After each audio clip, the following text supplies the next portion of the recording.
Mesdames et messieurs, bonsoir et merci d'être au rendez-vous de cette session d'information sur Canal 3. Bien, voici les titres du journal.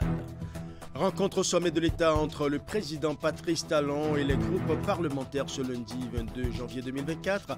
Une délégation des députés de l'opposition représentée par le groupe parlementaire Les Démocrates était donc au Palais de la Marina. Au menu des discussions, la relecture du code électoral en vue des élections générales de 2026.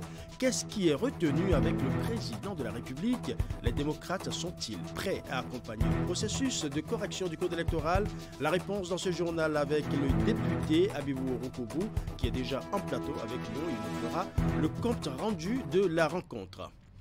Nous parlerons également santé avec l'Institut national médico-social qui vient de mettre sur le marché de l'emploi ses étudiants de master en fin de formation. Ces lauréats formés dans plusieurs spécialités ont reçu leurs attestations à la faveur d'une cérémonie organisée vendredi dernier. C'était en présence de 2 ministres du gouvernement. Nous parlerons également de cette messe d'action de grâce initiée au profit des âmes des victimes d'incendie de Semek-Kraké. Qu'ils vous souviennent, plus d'une trentaine de personnes ont péri dans un brasier le samedi 23 septembre 2023. Les commerçants du secteur du Payor ont donc imploré la bonté divine sur ces différentes âmes à travers une messe dite le week-end écoulé sur l'esplanade du stade général Mathieu Kérékou. Voilà pour les titres, mesdames et messieurs. Alors, bonsoir. Comme annoncé, le chef de l'État Patrice Talon a rencontré ce lundi une délégation des députés de l'opposition représentée par le groupe parlementaire Les Démocrates. Au menu des discussions, la relecture du code électoral en vue des élections générales de 2026, comme l'a ordonné la Cour constitutionnelle. Qu'est-ce qui est retenu avec le président de la République? Les démocrates sont-ils prêts à accompagner le processus de correction du code électoral? La réponse avec le député Habibou Roukoubou. Bonsoir. Bonsoir, Louis. Quels sont les sujets qui étaient au cœur de vos discussions ce matin avec le chef de l'État? Merci Ulrich pour l'occasion que vous me donnez de me prononcer sur les échanges que les démocrates, les députés du groupe parlementaire Les Démocrates ont eu aujourd'hui avec le chef de l'État. Mais avant, je voudrais m'acquitter d'un devoir de présenter mes vœux les meilleurs à tout le peuple béninois. Parce que c'est pour la première fois, c'est pour la première fois que je viens ici, donc au début de 2024, il est de coutume donc de présenter ces vœux. Je crois que je vais sacrifier à cette tradition. Mes vœux les meilleurs à tout le peuple béninois, à tous les militants. Alors, par rapport à votre préoccupation, je crois qu'effectivement, le président de la République, dans sa démarche de consulter les acteurs politiques pour ce qui concerne les questions majeures de la République, a souhaité rencontrer le groupe parlementaire Les Démocrates, au même titre que les 2 autres groupes parlementaires représentés à l'Assemblée nationale. Et c'est dans ce cadre donc que le groupe parlementaire Les Démocrates a été invité à participer à cette séance-là aujourd'hui, lundi donc 21 janvier je crois. 22 janvier. 22 janvier, oui. D'accord, au palais donc de la République. Alors, par un communiqué en date du vendredi 19 janvier, nous avons répondu. On a informé nos militants que nous avons été invités et que nous allons nous présenter à cette invitation, à cette situation, à cette séance d'échange. Et c'est ça que nous avons fait. Oui. Alors, justement, les sujets qui sont abordés? Disons que le souhait du chef de l'État est que, selon ses dits bien entendu, c'est que désormais, si les questions majeures qui concernent notre République, il a souhaité consulter tous les acteurs de manière à réaliser un maximum de consensus sur toutes les décisions qui concernent notre République. Nous pensons que ce n'est pas une mauvaise chose. Et ce qui est un peu regrettable, c'est que le chef de l'État ait attendu 8 ans de son mandat avant d'opter pour une gouvernance concertée. Nous l'avons demandé à plusieurs reprises. Je crois que si actuellement le président est ouvert à cela, je pense que ce n'est pas une mauvaise chose. Il vaut mieux tard que jamais. Oui. Vous avez certainement parlé du code électoral, de la relecture du code électoral. Quels sont les arguments avancés par le président de la République? Alors, effectivement, la question majeure pour laquelle le président nous a invités, je crois que c'est la question du code électoral, où la Cour constitutionnelle nous avait demandé réviser, d'apporter un certain nombre de corrections de manière à adapter un certain nombre de points du code électoral à la Constitution. Et de faire en sorte qu'en matière donc de parrainage au niveau des maires, qu'il y ait égalité de droit au niveau des maires. Je crois que sur la question, le chef de l'État a son point de vue là-dessus, qu'il a exposé. Le chef de l'État pense que pour lui, il y a deux options. Pour lui, il est important que, au regard des dispositions actuelles, il se fait que il n'y a pas de problème au niveau des députés, mais lorsqu'il s'agit des maires, un problème se pose. Les maires n'ont pas toutes les chances de pouvoir parrainer les candidats aux élections présidentielles de façon égalitaire. Alors, le chef d'État pense qu'on a deux possibilités. Soit c'est les députés de la 9e législature ou les élus de la 9e législature qui vont parrainer, ou alors c'est ceux de 2026 qui vont parrainer. Qui seront issus des élections générales. Issus des élections générales. Alors, dans ces conditions, le chef d'État a voulu savoir quelle était notre position, nous, au niveau du Parti Les Démocrates. Je crois qu'à ce niveau, nous avons répondu au chef de l'État qu'on ne peut pas tout de suite lui donner une réponse par rapport à la question. Ouais. La question donc du code électoral, nous pensons que c'est une question essentielle, c'est une question importante, puisqu'il s'agit de notre parti. Nous, les députés démocrates, nous ne sommes pas les seuls membres du parti.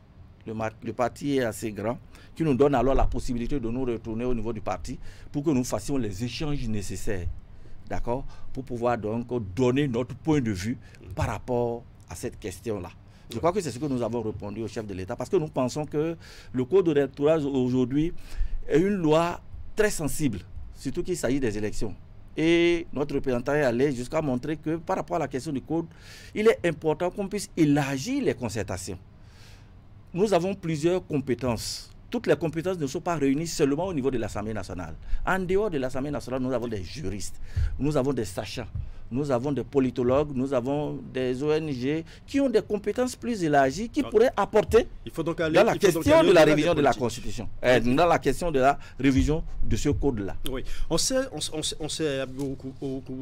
qu'il y a deux aspects qui ont été abordés. D'abord, on a parlé du code électoral et déjà dans l'opinion publique, on agitait également la probable révision de la Constitution. Est-ce qu'il est apparu clairement dans les propos du chef de l'État aujourd'hui une révision de la Constitution? Merci, M. Urich. Je crois que c'est vrai, le chef de l'État a fait tout son possible pour nous montrer qu'il n'est aucunement demandeur d'un troisième mandat. Il l'a dit clairement. Il a dit clairement qu'il ne va pas demander la révision de la Constitution. Je crois qu'il a tellement dit que finalement ça l'a rendu même suspect. Et pourquoi suspect? S'il dit qu'il ne veut pas réviser, pourquoi est-il suspect? Non, il n'a pas besoin d'insister là-dessus parce que dans l'état actuel de nos tests, rien ne lui permet de faire un troisième mandat. Alors, effectivement, il a dit, c'est comme si le peuple béninois a des doutes sur son propos.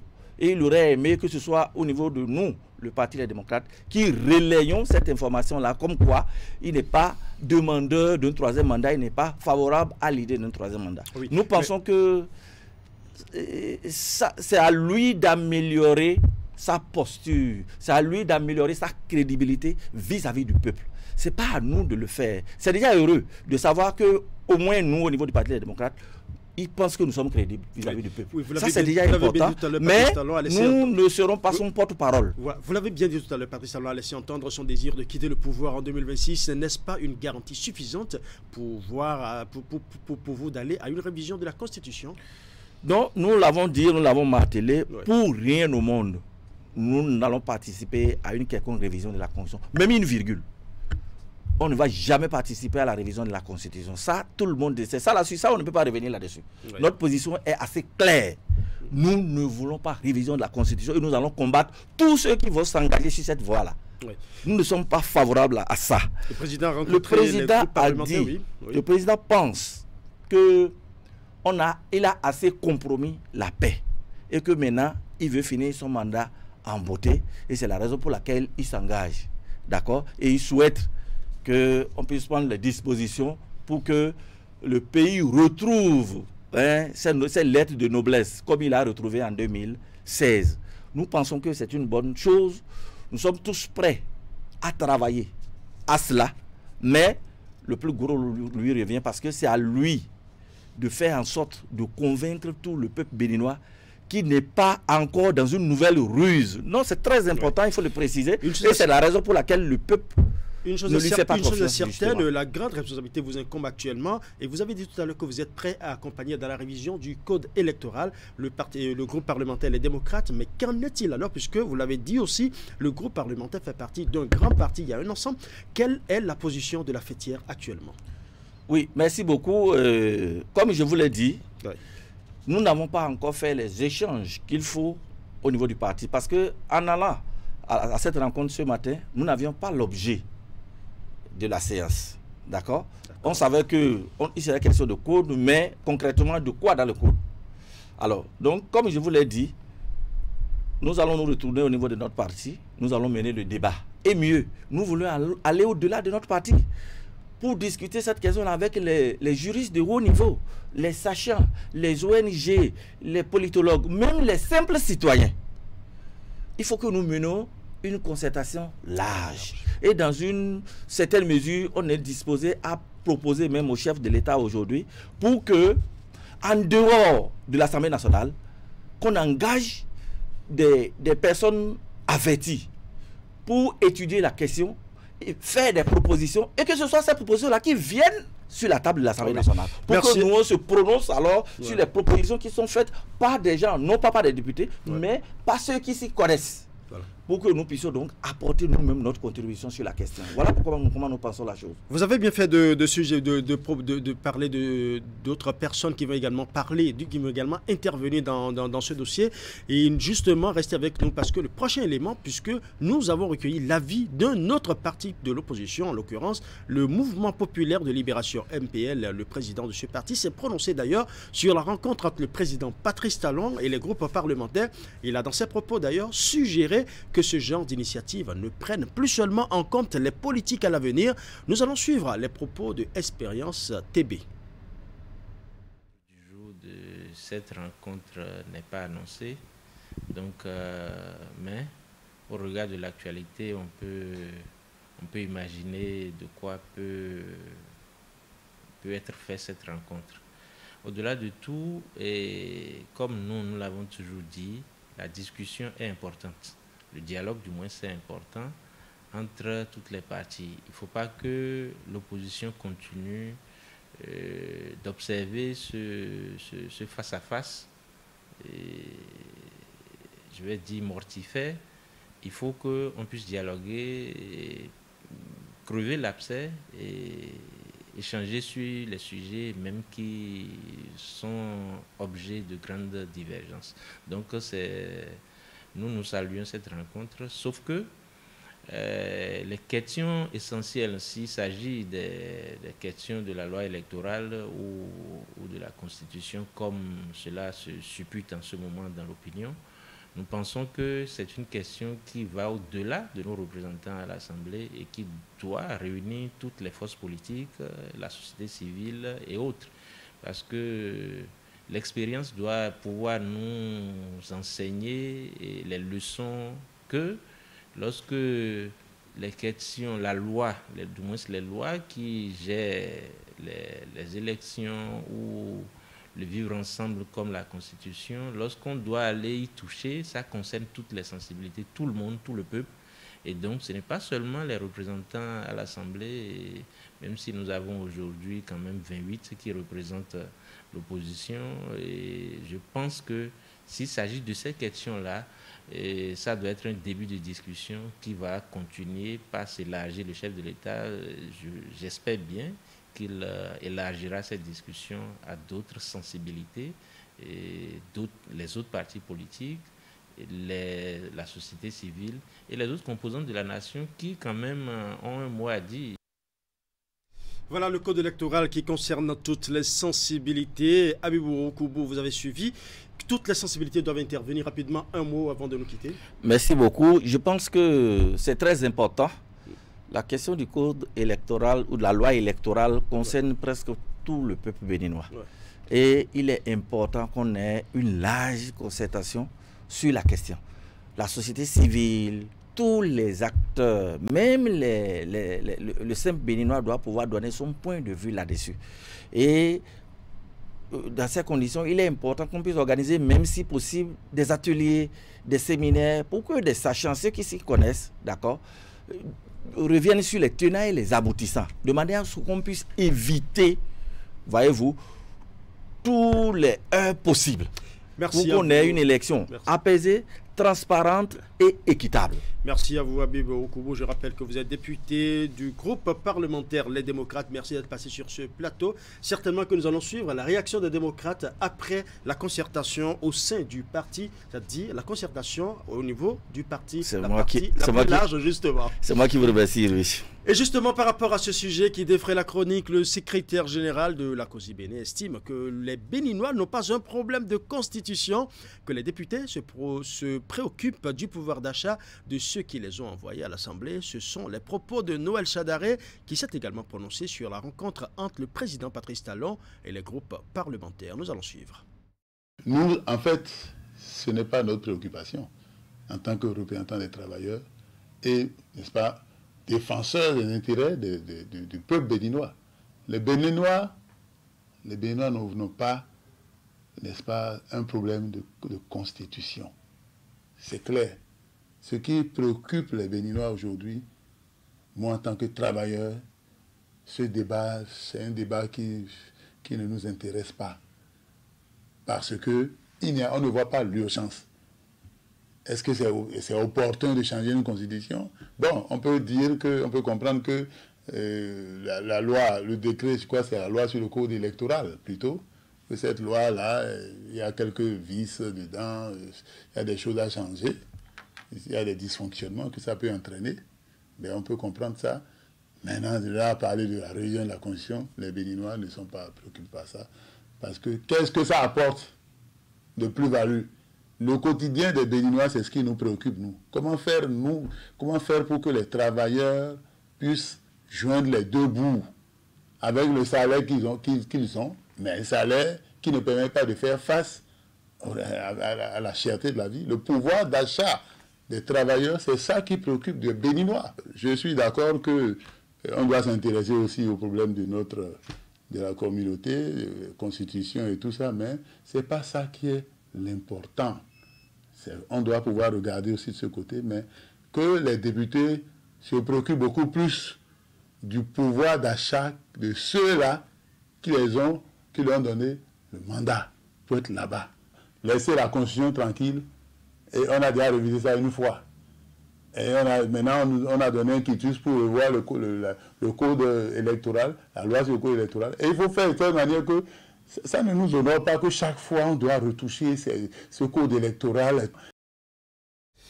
Autre volet de l'actualité nationale, une passation de charges a été effectuée ce vendredi à Abomey-Calavi à la tête de la fêtière des caisses d'épargne et de crédit agricole mutuel FECECAM Bénin.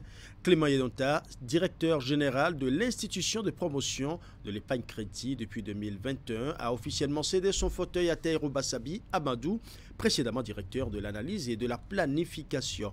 Voici le compte rendu. Membres de l'administration, partenaires et responsables de structures de l'écosystème, de la microfinance au Bénin et dans la sous-région sont rassemblés ici dans le cadre d'un événement majeur, la passation de services entre les directeurs généraux sortants et entrants de la FECECAM Bénin. Après avoir conduit la destinée de l'institution pendant plus de 2 ans et demi, Clément Yedonta se retire. Je ne saurais oublier mes collaborateurs directs qui ont travaillé à mes côtés de mai 2021 au 31 décembre 2023, ce qui a permis d'obtenir les résultats que je peux qualifier d'appréciables en si peu de temps. À monsieur le directeur entrant, maintenant que vous avez pris la relève, je vous souhaite plein succès dans vos nouvelles fonctions et vous rassure de mon entière disponibilité lorsque le besoin se fera sentir. Un vibrant hommage a été rendu à l'homme par le président du conseil d'administration et le représentant des partenaires sociaux. Je souhaite que M. Pupin Créma Yadonta a eu un parcours assez riche dans ce réseau et de par ses expériences, sa rigueur, il a pu en peu de temps à la tête de l'institution relever assez de défis. Grâce à votre esprit d'ouverture, la plupart de nos doléances ont été satisfaites. Diplômé des banques et finances au COFED à la Banque centrale, le nouveau directeur général de la FESECAM Bénin est un ancien cadre de la maison. Recruté en 1997 en qualité de comptable, il gravit progressivement les échelons pour se hisser en octobre 2021 au poste de directeur de l'analyse et de la planification, position qu'il occupe jusqu'à sa nomination. Je voudrais rappeler ici, de façon synthétique, les principaux axes de mon mandat. Il s'agit dans un premier temps d'assurer le respect des dispositions réglementaires en vigueur dans le secteur. Poursuivre la finalisation de la centralisation des bases de données et l'installation de l'épargne planifiée digitalisée dans sa version 16. Vous avez des défis de système d'information, vous avez des défis d'opérationnalisation de votre dispositif de lutte contre le blanchiment de capitaux et j'en passe. C'est-à-dire que nous célébrons votre entrée, mais nous vous attendons. Et mais derrière, je vous rassure, vous avez le soutien du directeur général de la NSFD pour vous aider à bien conduire votre mission. Plusieurs entractes ont marqué cette cérémonie, au nombre desquels des prestations artistiques, la diffusion d'un film sur la FESECAM Bénin et la remise de présents au directeur général sortant. L'événement s'est achevé par un buffet. L'Institut national médico-social met sur le marché de l'emploi ses étudiants de master en fin de formation. Ces lauréats formés dans plusieurs spécialités ont reçu leurs attestations à la faveur d'une cérémonie organisée vendredi dernier. C'était en présence de la ministre de l'Enseignement supérieur et de la Recherche scientifique, accompagnée pour la circonstance de son collègue de la Santé. Reportage. 50 étudiants en fin de formation de master à l'Institut national médico-social reçoivent ici leurs attestations. C'est le couronnement de 2 ans d'assiduité et de don de soi ponctué des cours théoriques et pratiques. Grâce à la qualité des enseignements reçus, ils sont désormais aptes à servir dans les hôpitaux et centres de santé sur l'ensemble du territoire national. Nous avons la tête bourrée, remplie de bagages intellectuels.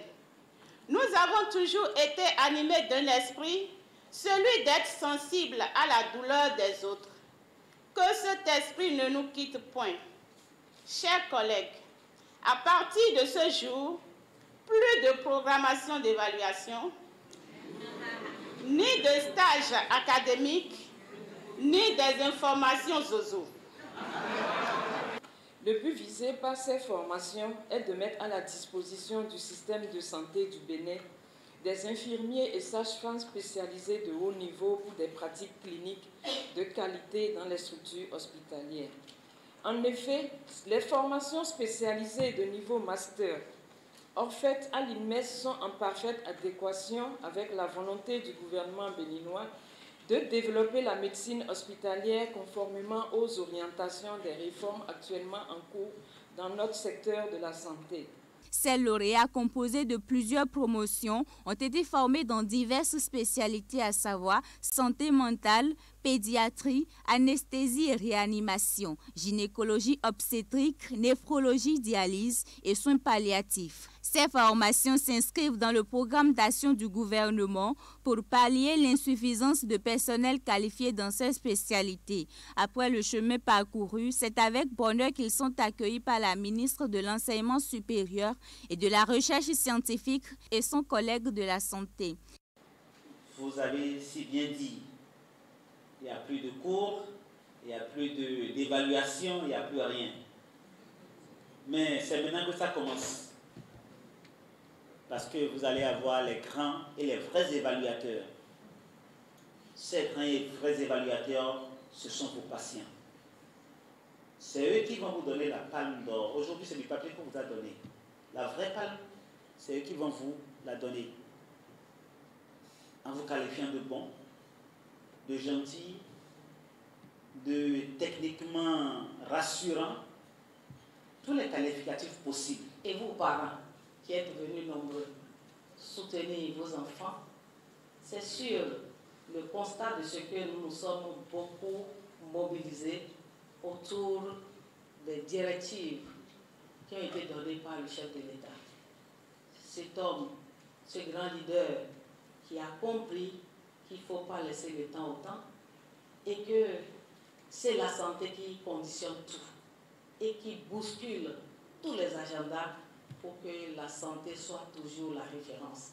Cette cérémonie de sortie des lauréats pour le cycle Master est une première à l'Institut national médico-social. Elle a été soutenue par l'Agence française de développement et l'Agence belge de développement ENABEL. Le déploiement des récipiendaires sur le terrain va permettre de contribuer à l'amélioration des soins de santé au Bénin.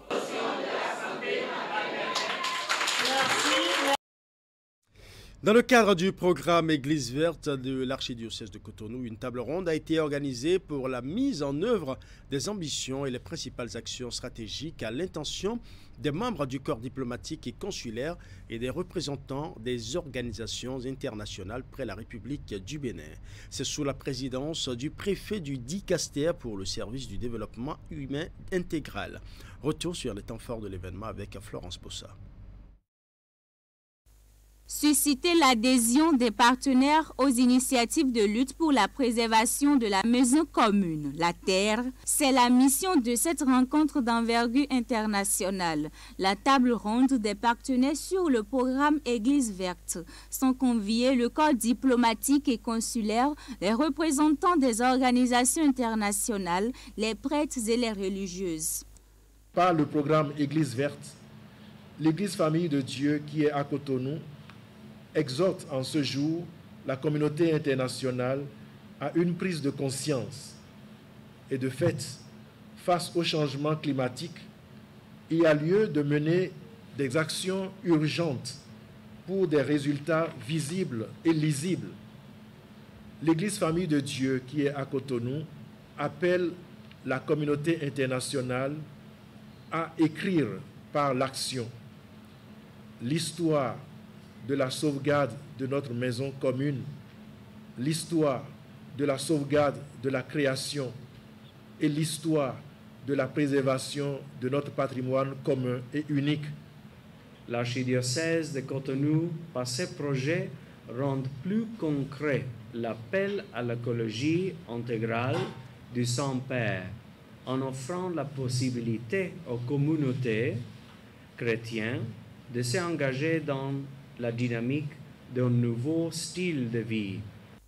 Le gouvernement béninois, à travers le ministère du cadre de vie et des transports en charge du développement durable, se pose plus fermement à œuvrer aux côtés de l'Église pour l'amélioration du cadre de vie de la population béninoise. Au Bénin, les instruments juridiques et des programmes en vue de la gestion durable des ressources naturelles et de la préservation de l'environnement sont mis en place. Ces appels des icônes spirituelles internationales pour la sauvegarde de la nature, comme la lettre encyclique du pape François, témoignent de la nécessité de la prise effective de conscience de l'homme. Le programme Église verte est un programme qui prône une église au service de la création d'un environnement sain, du développement intégral de l'homme. Le cardinal réaffirme la disponibilité de l'église à faire face aux défis auxquels sont confrontées les populations et appelle à la responsabilité de tous pour la protection de l'environnement.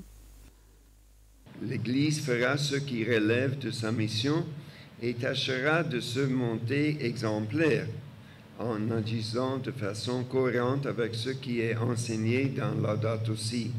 Et dans le cadre de la synergie, l'Église facilitera ainsi la tâche à l'État qui a en fin de compte la responsabilité de la gestion. La durabilité d'un tel projet requiert la mobilisation et l'appropriation par la population s'avère donc incontournable. Au terme de cette table ronde des partenaires, les participants encouragent l'initiative et y adhèrent avec la promesse de lui faire bénéficier de leur soutien et appui technique et financier. Seigneur, toujours dans le même registre, le préfet du Dicaster Romain pour le service de développement humain intégral a présidé la célébration ecclésiastique à l'église catholique Saint-Michel de Cotonou ce vendredi 19 janvier 2024.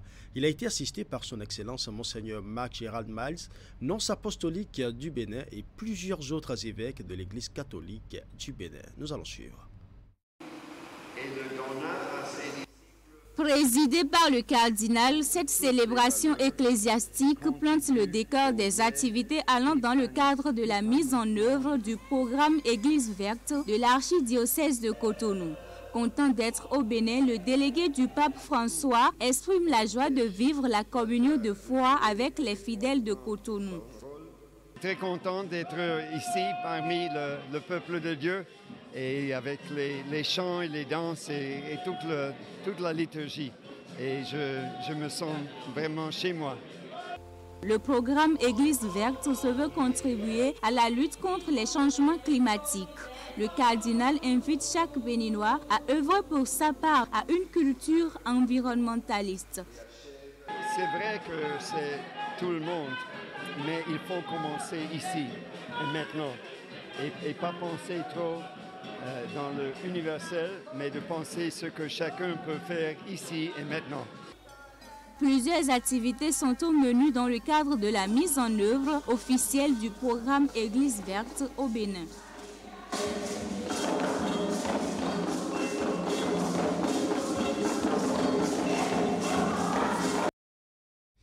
Ils se souviennent encore de ce drame qui a coûté la vie à plus d'une trentaine de personnes à Saint-Mécraqué le samedi 23 septembre 2023.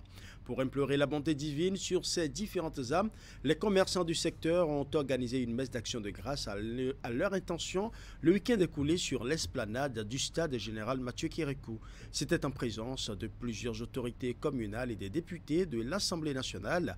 Voici le reportage de Teddy Goudalo présenté par Esther Tofa.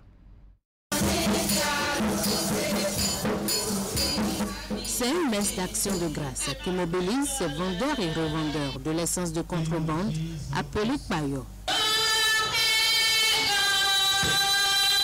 La célébration eucharistique est à l'intention des hommes et femmes disparus lors des incendies enregistrés sur l'ensemble du territoire national en lien avec leur activité. Celui de Saint-Mécraqué, subvenu le 23 septembre 2023, retient encore les attentions. Que cela ne se reproduise plus jamais. Il est normal pour qu'on organise une messe d'action de grâce pour prier et demander au Dieu Tout-Puissant de les accueillir dans sa maison. Nous allons surtout mettre l'accent sur le projet de construction des mini-stations. Parce que c'est ce qui peut réduire un tant soit peu, n'est-ce pas, le nombre d'accidents que nous constatons. Des conseils de bonne conduite, le père célébrant en a prodigué à ses commerçants venus de toutes les contrées du pays. L'instant est également marqué par la présence de certaines autorités communales, députés à l'Assemblée nationale et bien d'autres. Avec ces commerçants, ils partagent l'urgence de reformer le secteur pour zéro drame à l'avenir. Nous avons prié pour que Dieu les reçoive à ses côtés et que Dieu veille sur nous aussi, qui sommes encore vivants ici, pour que l'année 2024 soit vraiment une année heureuse et une année de paix pour la nation tout entière, une année de paix pour notre cher président, je veux nommer le président Guillaume Athanas Baptiste Talon, qui fait beaucoup pour ce pays et que Dieu, la santé, jaillit sur lui, que Dieu lui accorde toutes les miséricordes pour qu'il puisse continuer les œuvres qu'il a entamées Ce sont des camarades qui sont là. Nous avons de la famille dedans. Nous avons des amis dedans. Nous y avons même des élus dedans. Donc, mais ce n'est pas la raison politique qui fait que je suis là aujourd'hui. C'est la raison humaine. L'utilité à la communauté qui est mue par la culture que j'ai de la religion, la culture que j'ai de la foi chrétienne et la valeur que je donne à l'être humain. Par la voix de Henri Assogba, président des vendeurs et revendeurs de paillons, ces commerçants se montrent disponibles à toujours accompagner le chef de l'État dans toutes ses actions qui concourent à l'assainissement de leur secteur. Ils approuvent l'avènement des mini-stations qui déjà font leurs preuves aux abords des voies. Célébration en différé de la fête des religions endogènes dans les collines. L'événement a réuni les acteurs venus des 4 coins du pays et d'ailleurs. Les réjouissances organisées sur le site mondial de la divinité Sakpata sont venues en complément aux festivités des Vodou Days. Moment de joie et de retrouvailles, ce rassemblement a été le cadre choisi pour faire des sacrifices, invoquer les dieux pour prier pour la nation et les dirigeants. Imetelena Mousso. Une occasion exceptionnelle pour célébrer les ancêtres et toutes les divinités. La journée est aussi commémorée ici à Dassazoumé. Les manifestations organisées sur le site mondial du Sakpata sont initiées en complément aux grandes réjouissances du 10 janvier à Ouida. Nous étions à Ouida et nous avons fixé pour aujourd'hui, pour fêter en différé, la journée du 10 janvier. Ça fait 24 ans jour pour jour que le site mondial du Sakpata a été ouvert au public parce que le Sakpata danse n'importe où, il dit qu'il va à Dassa. Mais à Dassa, ça ne permet pas aux gens de connaître l'endroit, ça ne peut pas marcher. Ça a été accepté et je rends hommage aujourd'hui au feu Sosa Guédengue. C'est sous son leadership, c'est lui qui a fait les démarches pour que la collectivité Eyojion accepte qu'on vienne à ce lieu-là, le 16 janvier 2001. Entouré de ses pairs venus de la sous-région et même d'ailleurs, le président de la communauté nationale du culte vaudou du Bénin, CNCVB, ainsi que d'autres initiés ont effectué des sacrifices. Ensemble, ils ont invoqué les dieux, notamment la divinité mère des lieux, afin qu'ils veillent sur le pays et ses dirigeants. Zapata n'est pas connu chez nous, donc pour moi c'est une découverte que je viens de voir, mais nous avons aussi, c'est presque la même culture. Nous utilisons les termes et les mots par rapport aux entités. Comme nous avons les Mfumualongo, nous avons les esprits comme les Kimpanvita, nous avons les Tawonda que nous utilisons. C'est juste, comme on dit, les attributions par rapport aux entités. Le vaudou est l'équivalent du bouiti chez nous au Gabon. Les couleurs divinatoires sont les mêmes, rouge, blanc, noir. Il n'y a aucune spiritualité qui est au-dessus de l'autre. Nous avons tous la même dimension et Dieu est le juste milieu pour tous les peuples africains. Si nous sommes ici, c'est parce que nous avons, nous en tant que rois, nous avons déjà fait le rassemblement des rois.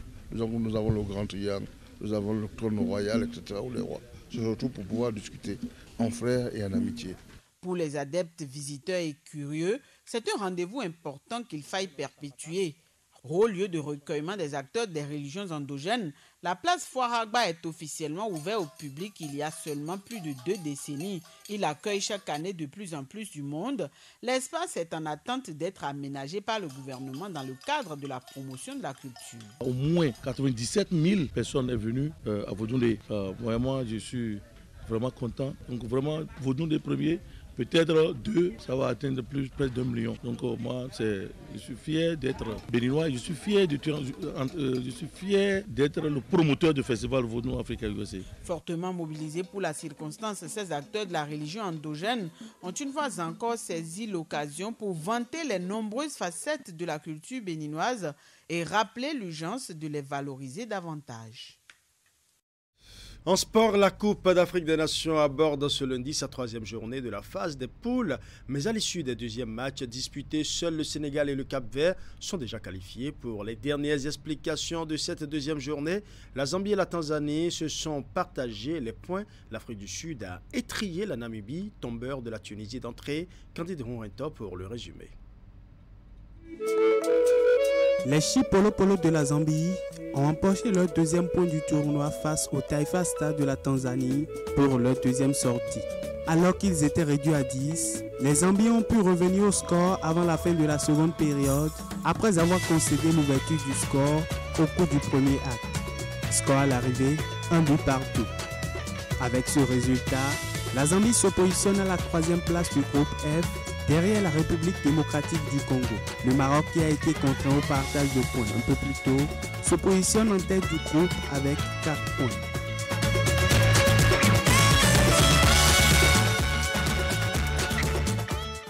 La dernière affiche de la journée a opposé l'Afrique du Sud, défaite d'entrée par le Mali à la Namibie tombante de la Tunisie.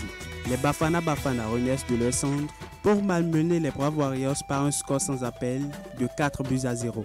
Une victoire qui permet à l'Afrique du Sud de se positionner à la 2e place du groupe E devant la Namibie qui comptabilise aussi 3 points. Le Mali reste leader du groupe avec 4 points. Comme je le disais, la 3e journée de la phase des poules s'est ouverte dans l'après-midi de ce lundi. 4 différentes affiches sont prévues. Le pays hôte, la Côte d'Ivoire, a été malmené sur un score de 4-0 par la Guinée équatoriale. Les éléphants qui sortent de 3 matchs avec 3 points peuvent déjà dire au revoir à la compétition. De son côté, battu 1-0 par le Nigeria, la Guinée-Bissau est aussi éliminée du tournoi car les Lycaons ont enregistré leur 3e défaite en autant de sorties. Les 2 dernières rencontres de ce lundi vont opposer le Mozambique au Ghana et le Cap Vert à l'Égypte à 21h, heure béninoise. Ce sera tout pour ce journal. Merci pour votre aimable attention. Bonne soirée à chacun et à tous.